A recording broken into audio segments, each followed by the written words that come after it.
Good morning students. तो कैसे हैं आप सब। मैं साहिल रावत, आपका इंग्लिश मेंटोर, स्वागत करता हूं बच्चों आपका आज की क्लास में। तो चलते हैं सीधा क्लास की तरफ। In the last class we were discussing the chapter the necklace. ठीक है, द नेकलेस नाम का ये चैप्टर हम पढ़ रहे थे और इसमें हम जानते हैं बच्चों मेटिल्डा नाम की एक लड़की की कहानी। ठीक है, शुरुआत में हमें बताया गया था एक रिव्यू देते हुए कि मटिल्डा को एक ग्रैंड पार्टी में इनवाइट किया गया है। काफी बड़ी पार्टी है वो, जहां पे कि शहर के या दुनिया भर के बहुत बड़े बड़े ऑफिशियल्स अधिकारी आने वाले हैं। ठीक है, और उसके पास वहां पे जाने के लिए एक ब्यूटीफुल ड्रेस तो है, लेकिन she doesn't have a jewellery. क्योंकि ब्यूटीफुल ड्रेस तो सिर्फ अच्छी तभी लगेगी अगर उसके साथ अच्छी ज्वेलरी भी कैरी की जाए, तो इस वजह से उसके पास ज्वेलरी नहीं है।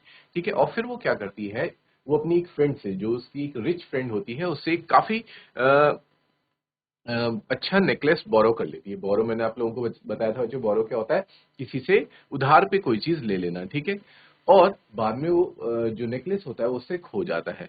तो व्हाट हैपेंस देन, तो अब इसके बाद क्या होगा, तो ये सारी कहानी का एक तरह से रिव्यू था। और जब हम ये चैप्टर स्टार्ट करते हैं तो चैप्टर के स्टार्टिंग में हम देखते हैं मटिल्डा के बारे में हमें थोड़ा सा बताया जाता है कि मटिल्डा कैसी थी। एक बहुत ही खूबसूरत और यंग लड़की थी।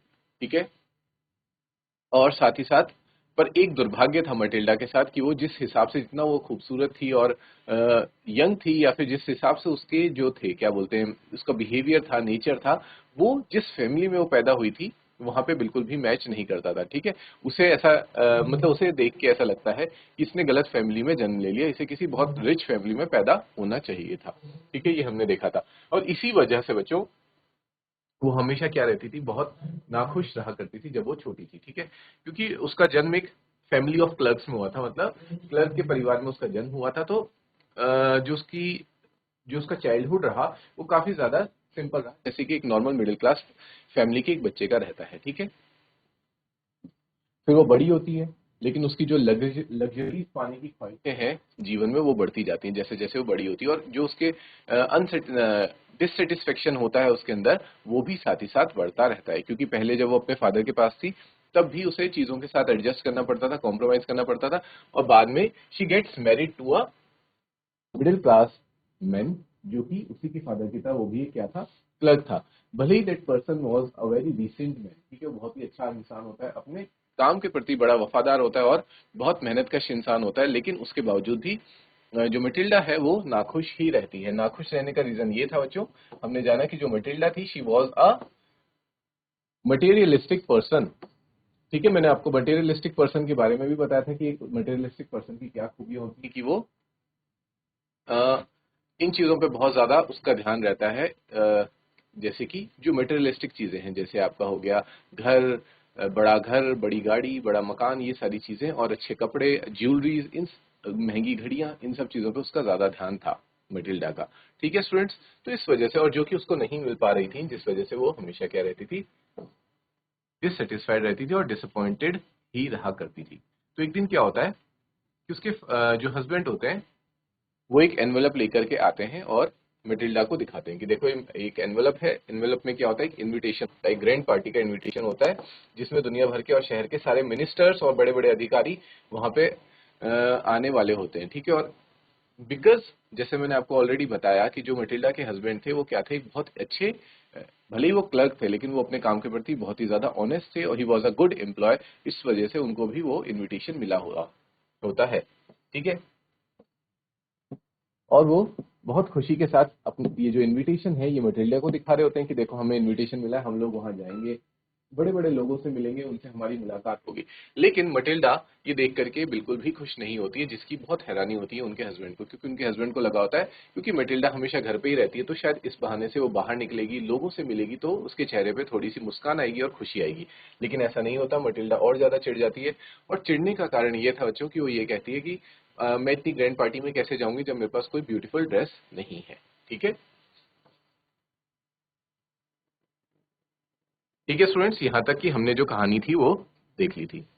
और लास्ट में हमने ये देखा था कि मेटिल्डा गुस्से में क्या कहती है कि जो ये कार्ड है, ये किसी और को, अपने किसी कलीग को, यानी कि जो तुम्हारे ऑफिस में जो तुम्हारे साथ काम करते हैं उसमें से किसी को दे दो, जिसकी वाइफ के पास एक ब्यूटीफुल ड्रेस हो पहन के जाने के लिए। ठीक है, it was a kind of taunt जो वो अपने हस्बैंड को देती है। He was grieved but answer, let us see Matilda, how much would a suitable costume cost? Something that would serve for other occasions, something very simple. फिर भले ही उसको दुख होता है, ग्रीव का मतलब होता है बच्चों दुखी होना, क्योंकि ये सारी बातें सुन के हर इंसान को थोड़ा दुख तो पहुंचेगा, ठीक है। तो उन्हें भी दुख पहुंचता है, बट इसके बावजूद वो क्या कहते हैं, लेट अस सी मटिल्डा, कि चलो कोई बात नहीं, देख लेते हैं, हम तुम्हारे लिए कोई सुटेबल सा, कोई अच्छा सा कॉस्ट्यूम खरीद लेंगे जो कि उस ओकेजन के साथ साथ तुम्हारे आने वाले फ्यूचर में दूसरे ओकेजन्स पे भी काम आ सकेगा, जो कि बहुत ज्यादा सिंपल भी होगा। She reflected for some seconds, thinking of a sum that she could ask for without bringing with it an immediate refusal and frightened exclamation from the economical clerk. ठीक है, वो ये बात सुनकर कुछ देर के लिए थोड़ा सा सोचती है, ठीक है, और ये सोचने लग जाती है अपने दिमाग में कि मैं अब कितना बताऊं उसे कि हाँ मुझे इतने पैसे की कॉस्ट्यूम चाहिए, इतने मतलब इतना प्राइस होना चाहिए मेरे कॉस्ट्यूम का, क्योंकि मैं ज्यादा बोलूंगी तो वो अफोर्ड नहीं करेगा तो मना कर देगा। तो ना ज्यादा बोलना है और ना कम बोलना है, एकदम सस्ता भी नहीं बोलना है। तो ये सब उसके दिमाग में चीजें चल रही हैं। Finally, she said in a hesitating voice, I cannot tell exactly, but it seems to me that 400 francs ought to cover it. ठीक है, हेजिटेट होते हुए कहती हो, हेजिटेट मतलब बच्चों जैसे हम कहते हैं ना हिचकिचाते हुए कहना, जब हम कोई बात कहने से डर रहे होते हैं, घबरा रहे होते हैं कि पता नहीं हमारी बात सुनी जाएगी नहीं सुनी जाएगी, that at that time we hesitate, उसको कहा जाता है हेजिटेट करना, यानी कि हिचकिचाना। तो उसकी वाइफ भी बहुत हिचकिचाते हुए कहती है, I cannot tell exactly, but it seems to me that 400 francs ought to cover it. मतलब मैं एग्जैक्टली तो नहीं बता सकती, मुझे मतलब पूरा अंदाजा नहीं है कि वो ड्रेस, एक ब्यूटीफुल ड्रेस कितने की आएगी, लेकिन अगर मोटा मोटा अंदाजा लगाया जाए तो 400 फ्रैंक्स के आसपास वो पड़ जाएगी हमें। अब बच्चों, आप जिन बच्चों को नॉलेज नहीं है मैं बता दूं, 400 फ्रैंक्स जो होते हैं वो बराबर होते हैं, ये कहाँ की वो है करेंसी है, ये फ्रांस की करेंसी है, ठीक है। तो ये होते हैं 40,000 इंडियन रुपीज के बराबर, ठीक है, 40,000 इंडियन रुपी के बराबर। तो इतनी महंगी ड्रेस की वो डिमांड कर देती है। He turned a little pale, for he had saved just this sum to buy a gun that he might be able to join some hunting parties the next summer with some friends who went to shoot larks on Sunday. ठीक है, वो ये बात सुनकर के जब वो सुनता है कि 400 फ्रैंक की इसकी एक ड्रेस आने वाली है, तो थोड़ी देर के लिए क्या हो जाता है, यहाँ पे कहा गया लिटिल पेल। पेल का मतलब होता है बच्चों जब हम कोई बात सुन के बहुत ज्यादा घबरा जाते हैं या फिर हैरान हो जाते हैं, that situation is called to get या to turn into little pale. या इंसान जब बीमार हो जाता है या फिर कोई बहुत ज्यादा दुखी वाली खबर सुनता है या फिर बहुत शॉकिंग कोई न्यूज सुनता है, देन ही टर्न्स इनटू पेल। तो आप समझेंगे पेल का मतलब क्या है। ओके, तो फिर वो माइंड में सोचता है कि इतने पैसे तो मैंने अपने लिए एक गन खरीदने के लिए सेव किए थे। उसका बहुत पहले से प्लान होता है कि मैं एक गन खरीदूंगा और अपने दोस्तों के साथ हंटिंग करने के लिए जाऊंगा, ठीक है, नेक्स्ट समर्स में। तो और बहुत लंबे समय से यहाँ पे देखो लिखा भी गया है, he might be that he has save just this sum to buy a gun, कि वो बहुत लंबे टाइम से इन पैसों को जमा कर रहा था, बहुत पहले से उसका ये ड्रीम रहा होगा कि मैं अपने दोस्तों के साथ गन खरीद के हंटिंग के लिए जाऊं। ठीक है बच्चों, nevertheless he answered, very well, I will give you 400 francs, but try to have a pretty dress. इसके बावजूद, nevertheless का मतलब हो गया बच्चों इसके बावजूद भी। देखो उसका हस्बैंड कितना अच्छा है कि वो अपने जो उसके ड्रीम्स हैं, खुद के ड्रीम्स हैं और खुद की जो उसकी चॉइस है, उनको क्या कर रहा है, वो सेक्रीफाइस कर रहा है अपनी वाइफ की खुशियों के लिए। वो कहता है कोई बात नहीं, ठीक है, मैं तुम्हें 400 फ्रैंक्स दे दूंगा, लेकिन तुम जो भी ड्रेस लाओ वो एक प्रेटी ड्रेस होनी चाहिए, बहुत खूबसूरत ड्रेस वो होनी चाहिए। ठीक है स्टूडेंट्स, यहां तक आप लोगों को क्लियर है। Okay, the day of the ball approached and madam Loisel seem sad. ठीक है, मैडम लॉयजल कौन है, ये मटिल्डा की ही बात हो रही है स्टूडेंट्स, ठीक है। और ये जो क्वेश्चंस हैं बीच में रीड एंड फाइंड आउट, ये सारे क्वेश्चंस भी आप अपने आप से ट्राई करने की कोशिश करते हैं। जैसे जैसे मैं एक्सप्लेन आपको करता जा रहा हूँ, तो आप एक काम कीजिए, आप जो आपका क्लासमेट है या आपका जो फ्रेंड है उसके साथ इन क्वेश्चंस को खुद से डिस्कस करने की कोशिश कीजिए। एक बार जब ये चैप्टर कंप्लीट हो जाता है तो जैसे हम हमेशा से ही क्वेश्चन आंसर्स डिस्कस करते हैं, मैं नोट डाउन करवाता हूँ आपको, वो तब करवाए जाएंगे, लेकिन आप साथ के साथ जैसे जैसे चैप्टर चल रहा है आप इनको खुद से भी सॉल्व करने की कोशिश कर सकते हैं। देखो क्वेश्चन देखो, what fresh problem now disturbs madam लोजेल। Madam Liesel जो थी वो वैसे भी हमेशा से ही परेशान रहती थी, यानी कि मटिल्डा की बात हो रही है, वो हमेशा से ही दुखी और परेशान रहा करती थी, लेकिन इस बार ऐसी क्या नई समस्या आ गई थी जिस वजह से मैडम लिजेल परेशान हो गई थी। ठीक है, इसका आंसर आपने लिखना है। How is the problem solve, और ये प्रॉब्लम कैसे सॉल्व हो जाती है, हमने अभी देखा, ठीक है, किस तरह से जो मेटिल्डा के हस्बैंड है वो अपना क्या कर देते हैं बच्चों, वो अपना पैसों का सेक्रीफाइस करते हैं। जो गन खरीदना चाहते थे हंटिंग में जाने के लिए, उस चीज को, उस प्लान को सेक्रीफाइस करके वो क्या करते हैं, वो पैसे मेटिल्डा को दे देते हैं। ठीक है, तो इस तरह से आप अपना आंसर फ्रेम कर सकते हैं कि उन्होंने अपना जो था सेक्रीफाइस किया और मेटिल्डा को वो 400 फ्रेंक्स दिए, इस तरह से उस, और वो अच्छी प्रेटी ड्रेस ले आती है और इस तरह से उसकी प्रॉब्लम सॉल्व हो जाती है। ठीक है स्टूडेंट्स, तो इस तरह से आप आंसर लिखेंगे। The day of the ball approached and Madame Loisel seemed sad, disturbed, anxious. The day of the ball approached का मतलब है, बॉल का मतलब हुआ बच्चों यहाँ पे वही पार्टी की बात हो रही है। ठीक है, बॉल किसको कहा गया है, पार्टी को कहा गया है, ग्रैंड पार्टी, बल्कि हम यहाँ लिखते हैं ग्रैंड पार्टी क्योंकि वो कोई छोटी मोटी पार्टी नहीं है, that's a grand party. Approach का मतलब होता है निकट आना। ठीक है, अप्रोच मीन्स निकट आना, तो वो दिन निकट आता जा रहा है जिस दिन वो पार्टी है।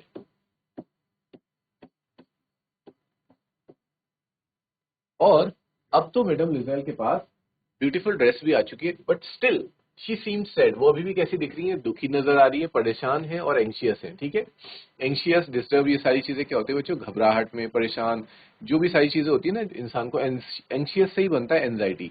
ठीक है, nevertheless her dress was nearly ready, वही कहा जा रहा है, जबकि उसकी ड्रेस जो है वो रेडी हो चुकी है।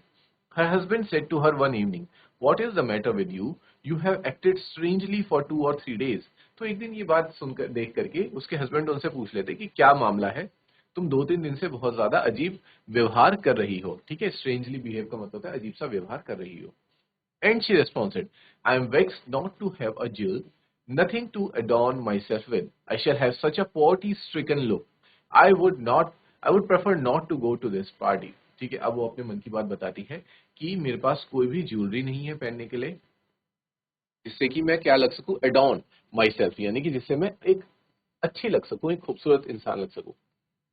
मैं कैसे लगूंगी वहां पे, मैं ऐसे लगूंगी जैसे कोई गरीब इंसान आ रखा है, मतलब वो मुझे बहुत ही ज्यादा बेकार लुक लगेगा। I would prefer not to go to this party, मैं ये सोच रही हूँ कि मैं इस पार्टी में जाना कैंसिल कर देती हूँ। He replied, you can wear some natural flowers, in this season they look very chic. ठीक है, वो कहता है कि तुम कुछ नेचुरल फ्लावर्स लगा लो। ठीक है, नेचुरल फ्लावर्स का कुछ पहन लो, कुछ ज्वेलरी टाइप की बना के पहन लो, और इस सीजन में, जो सीजन चल रहा है अभी, तो वो बहुत ज्यादा क्या भी लगेंगे, चिक मतलब होता है बच्चों ब्यूटीफुल। ठीक है, ठीक है, क्या लगेंगे, बहुत ही खूबसूरत लगेंगे। She was not convince, no, she replied, और फिर वो कन्विंस नहीं होती। और क्या लगता है आपको कि मेटिल्डा इस बात पे कन्विंस हो जाएगी कि तुम कोई नेचुरल फ्लावर्स पहन लो। आपको पता है मेटिल्डा कितनी ज्यादा मटेरियलिस्टिक इंसान है, जबकि ऑन द अदर हैंड उसके हस्बैंड क्या पसंद करते हैं, एक नेचुरल ब्यूटी और इनर ब्यूटी को, जो आप कह सकते हैं एक अंदरूनी खूबसूरती को निहारते हैं। ठीक है, इसीलिए वो कहते हैं कि तुम क्या पहनो, तुम कोई नेचुरल, नेचर से मिली हुई चीज, इतने अच्छे अच्छे फ्लावर्स आजकल हमारे इन्वायरमेंट में है, वहां से कोई फ्रेश फ्लावर्स निकालो और उसी का कोई तुम काइंड ऑफ नेकलेस बना लो और उसे पहन लो। लेकिन वो एकदम रिफ्यूज कर देती है। There is nothing more humiliating than to have a shabby air in the midst of rich women. वो कहती है कि ये तो बहुत ही ज्यादा ह्यूमिलेटिंग होगा। ह्यूमिलेटिंग का मतलब होता है बेइज्जती वाली बात। ठीक है बच्चों, ह्यूमिलेटिंग मीन्स बेइज्जत होने वाली बात। ये बहुत बेइज्जत होने वाली बात होगी कि अगर मैं बिना ज्वेलरी पहने उतनी रिच लेडीज के बीच में, रिच वुमेन के बीच में वहां पे चले जाऊं, तो तब मेरे बारे में क्या सोचेंगे। इस तरह की चीजें वो सोच रही है। Then her husband cried out, "How stupid we are! Go and find your friend, Mem Forestier, Madame Forestier, and ask her to lend your jewels, your her jewels." ठीक है, वो कहते हैं, उसके हस्बैंड थोड़ी देर बाद बोलते हैं, अरे हम भी कितने ज्यादा बेवकूफ हैं कि हम इतनी देर से परेशान होते आ रहे हैं और हमने ये नहीं सोचा कि जो तुम्हारी फ्रेंड है, एक रिच फ्रेंड है, आपको याद होगा बच्चों कौन, फॉरेस्टियर। ठीक है, मैडम फॉरेस्टियर के पास जाओ और उनसे उनकी कोई ज्वेलरी लेंड कर लो, उनसे उनकी ज्वेलरी मान लो। She uttered a cry of joy. It is true, she said. I had not thought of that. और इस बात को सुन के मटिल्डा भी खुश हो जाती कि हाँ, ये तो बहुत अच्छी बात बोली तुमने और मैंने तो इस बारे में सोचा भी नहीं था। The next day she took herself to her friend's house and related her stories of distress. Madame Forestier went to her closet, took out a large jewel case, brought it, opened it and said, "Choose my dear." ठीक है, next day क्या होता है, वो उसके घर जाती है, उनसे अपनी सारी प्रॉब्लम, डिस्ट्रेस यानी कि जो भी समस्या उसके पास होती है कि वो एक अच्छी ज्वेलरी नहीं खरीद पा रहे होते हैं, वो सारी चीजें उसको बता देती है। फॉरेस्टियर क्या करती है, अपने रूम में जाती है, क्लोजेट में जाती है, वहां से ज्वेल केस यानी कि आप कह सकते हैं बच्चों एक ऐसा बॉक्स जिसमें वो अपनी सारे ऑर्नामेंट्स ज्वेलरीज को रखा करती है, वो लाके सामने मटिल्डा के रख देती है और कहती है कि तुम्हें जो भी पसंद आ रहा है इनमें से उसे तुम चूज कर लो। She saw at first some bracelets, then a collar of pearls, then Venetian cross of gold and jewels of admirable workmanship. तो ये सारी चीजें देखती हैं और दिखती हैं उसे, ब्रेसलेट्स दिखते हैं, पर्ल्स दिखते हैं, ठीक है, कुछ गोल्ड की ज्वेलरीज दिखती हैं और इस तरह से बहुत अच्छी अच्छी कारीगरी की गई ज्वेलरीज उसको दिखती हैं। She tried the jewels before the glass, hesitated but could neither decide to take them nor leave them. तो क्या करती है, वो सारी ज्वेलरीज को पहन करके देखती है बिफोर द ग्लास। यहाँ पे जो ग्लास कहा गया बच्चों, ग्लास किसे कहा गया है, ये मिरर को कहा गया है, ठीक है। ग्लास के सामने खुद को देखना यानी कि आईने के सामने खुद को देखना। क्लियर? ग्लास यहाँ पे कंफ्यूज मत होना बच्चों, ग्लास इज फॉर मिरर, शीशे के लिए यूज हुआ है मिरर। और वो देख करके उसको कोई भी चीजें पसंद नहीं आ रही होती है, उसके मन में दुविधा चलती है कि क्या मैं इन्हें ले जाऊं या फिर रहने दूं। Then she asked, "Have you nothing more?" फिर वो आखिरकार पूछ ही लेती कि तुम्हारे पास कुछ और नहीं है। Why? Yes. क्यों? हाँ मेरे पास है। Look for yourself. I do not know what will please you. तुम खुद ही देख लो, मुझे नहीं पता कि तुम्हें क्या अच्छा लगेगा। Suddenly she discovered in a black satin box. अचानक से उसे एक ब्लैक बॉक्स में क्या दिखता है, a superb necklace of diamonds. एक डायमंड्स का, डायमंड्स आपको पता है बच्चों हीरो का एक उसे नेकलेस दिखाई देता है। Her hands trembled as she took it out. और उसके हाथ उसे बाहर निकालते वक्त कांप रहे होते हैं, ठीक है। trembled का मतलब है बच्चों कांपना, हाथ कांपते हैं उसके। She placed it about her throat against her dress and was ecstatic. ठीक है, वो क्या करती है, उसे अपने गले पे लाके रखती है और चेक करती है कि क्या ये मेरी ड्रेस के साथ मुझ में अच्छा लग रहा है, और वो ये देख के बहुत ज्यादा हैरान हो जाती है। Then she asked in a hesitating voice full of anxiety, "Could you lend me this?" और फिर वो पूछ ही लेती है आखिरकार एक हेजिटेटिंग वॉइस में, मतलब हिचकिचाती हुई आवाज में पूछ ही लेती कि वो भी घबराहट के साथ कि क्या तुम ये मुझे दे सकती हो, क्योंकि मेटिल्डा को ऐसा लग रहा होता है कि जो डायमंड का जो नेकलेस है ये क्या होगा, बहुत ज्यादा कॉस्टली होगा। और इसी वजह से तो बच्चों उसको उठाते वक्त मेटिल्डा के जो हाथ है वो भी कांप रहे होते हैं। Is it clear? Only this?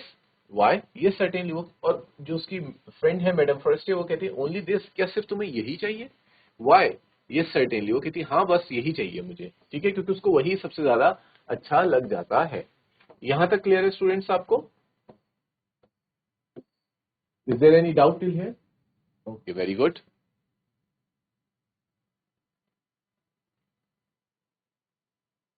Okay students, आगे बढ़ते हैं। ठीक है। She fell upon the neck of her friend, embraced her with passion, then went away with her treasure. और ये बात सुनकर के कि क्योंकि मेटिल्डा उस नेकलेस को लेते वक्त बहुत ज्यादा घबरा रही होती है कि क्या पता नहीं ये मुझे देगी नहीं देगी, और जब वो ये पूछ लेती है हेजिटेट करते हुए कि क्या मैं इस नेकलेस को ले सकती हूँ, और उसकी फ्रेंड बहुत इजीली बोलती है कि क्या तुम सिर्फ यही लेना चाहती हो, ओनली दिस, और कुछ नहीं लेना चाहती, तो ये सुन के वो बहुत ज्यादा खुश हो जाती है। ठीक है बच्चों, she fell upon the neck of her friend का मतलब होता है स्टूडेंट्स कि वो अपने खुशी में अपने दोस्त के गले लग जाती है। ठीक है, गले लगने को कहते हैं fail upon the neck. Embraced her with passion यानी कि उसको थैंक यू कहती है, उसको पैशन के साथ, बहुत खुश मिजाजी के साथ उसका आप कह सकते हैं शुक्रिया अदा करती है। Then went away with her treasure, और फिर चली जाती है उसके ट्रेजर के साथ। ट्रेजर यानी कि एक तरह से वो नेकलेस जो था उसको ट्रेजर कहा गया यानी कि खजाना, क्योंकि हमें क्या बताया जा रहा है कि जो नेकलेस है बहुत ज्यादा कॉस्टली है, इसलिए उसको डिनोट किया जा रहा है एक ट्रेजर के साथ। The day of the ball arrived, और फिर वो दिन आ जाता है जिसके लिए ये सारी तैयारियां चल रही होती हैं, the grand party. Madam Loisel was a great success, she was the prettiest of all, elegant, gracious, smiling and full of joy. यहाँ पे क्या कहा गया, miss Loisel was a great success यानी कि जो उन्होंने इतनी ज्यादा कोशिश करी थी, इतनी महंगी ड्रेस खरीदी थी और साथ ही साथ एक अच्छा सा नेकलेस वो पहनी हुई थी, तो फाइनली उनको सक्सेस मिल गई। सबसे ज्यादा पार्टी में वही क्या लग रही थी, प्रिटीएस्ट लग रही थी। ठीक है, elegant, gracious, smiling and full of joy, और उस दिन बहुत ज्यादा खुश भी थी वो। All the men notice her, asked her name and wanted to be presented. सभी लोग उनका क्या पूछ रहे थे, उनसे उनका नाम पूछ रहे थे और उनके सामने उनसे बात करने की कोशिश भी कर रहे थे। She danced with enthusiasm, intoxicated with pleasure, thinking of nothing but all this admiration, this victory, so complete and sweet to her heart.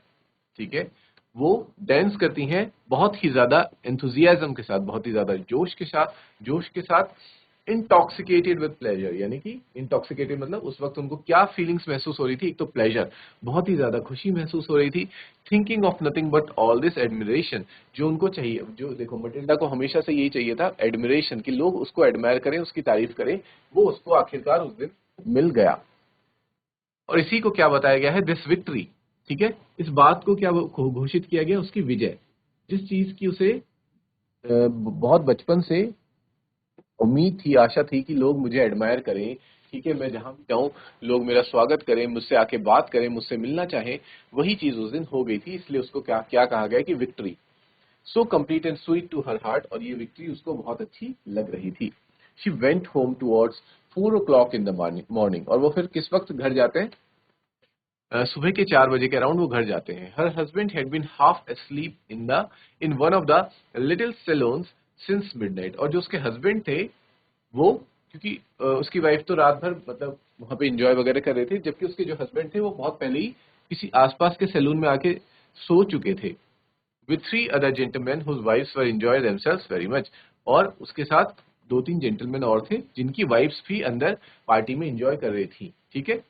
He threw around her shoulders the modest wraps they had carried, whose poverty clashed with the elegance of the ball costume. She wished to hurry away in order not to be noticed by the other women who were wrapping themselves in rich furs.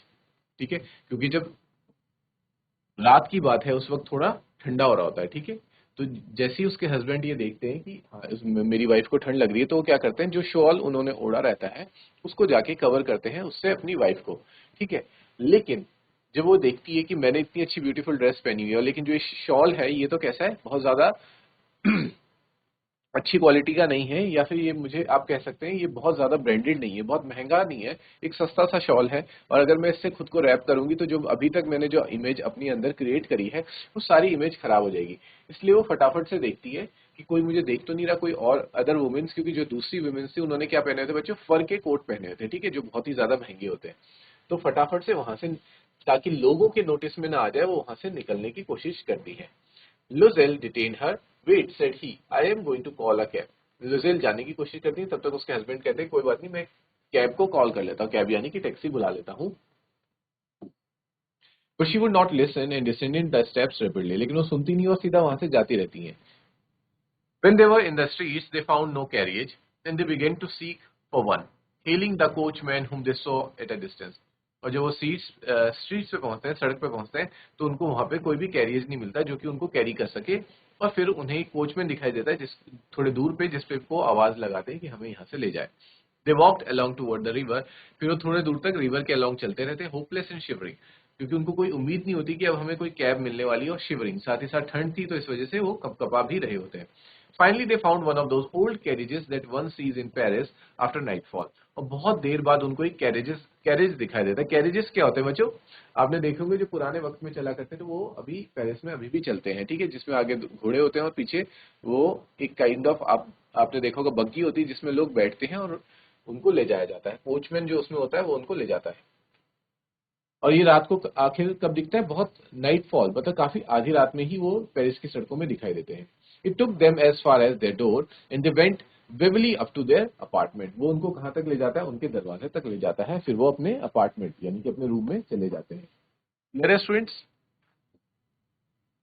It was all over for her, और उसके लिए ये जो party थी अब and हो चुकी थी, ठीक है, पार्टी वार्टी जब सब कुछ है, जो जिस भी चीज की उसने प्रिपरेशन करी थी वो अब सब कुछ फिनिश हो चुका था। And on his part he remembered that he would have to be at the office by 10 o'clock।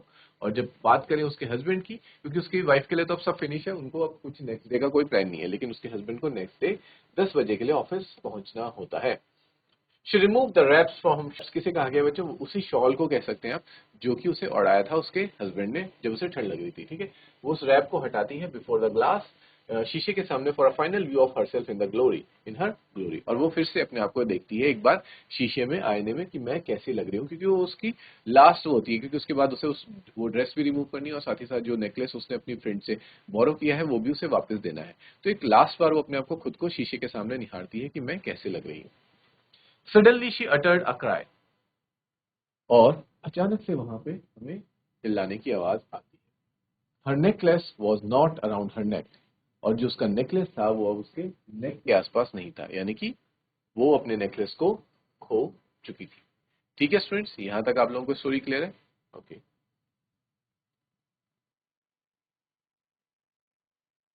ठीक है स्टूडेंट्स, आई होप कि आज की क्लास में जहां तक हम स्टोरी में पहुंचे हैं वहां तक आपको ये चैप्टर पूरा क्लियर होगा। आप इसको एक बार फिर से रिवाइज करेंगे, बीच में आए हुए क्वेश्चन आंसर्स को ऑन योर बिहाफ, अपने बिहाफ पे इनको ट्राई करने की कोशिश करेंगे। नेक्स्ट क्लास में हम मिलेंगे और इस चैप्टर को आगे कंटिन्यू करके इसकी एक्सप्लेनेशन को हम फिनिश करते हैं नेक्स्ट क्लास में। Till then take care and have a good day students.